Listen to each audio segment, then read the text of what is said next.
Kahit hindi man tayo pinagpala sa lahat ng bagay, may biyaya pa rin sa bawat araw na dumadaan. Ang mahalaga,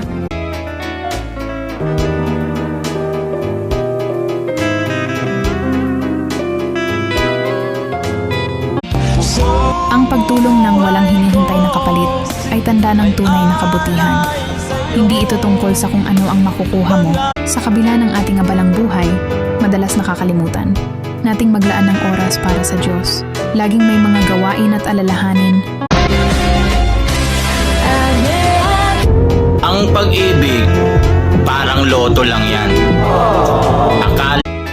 Thank you, Lord, sa walang sawang pagsama sa akin sa bawat pagsubok ng aking buhay.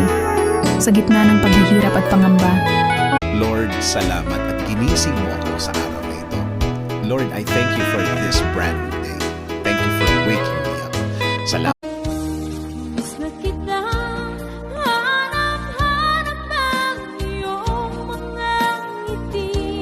Pagbalik sa Manila, ako ay nananabik. Mabaliw-baliw ako sa kanyang mga halik.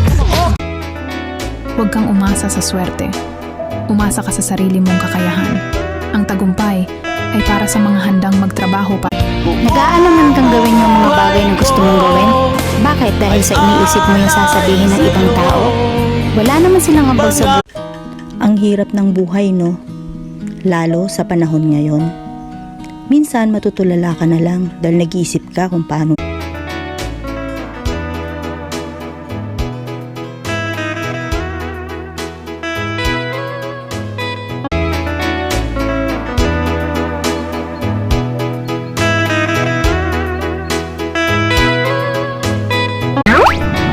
Kung ang mga reporter nagbabalita araw-araw, Wow!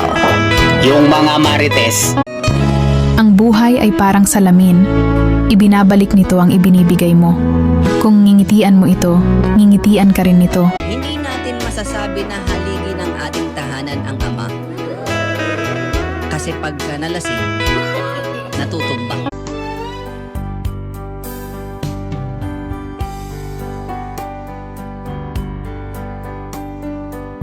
Kapag galing sa hirap, mas matapang sa buhay.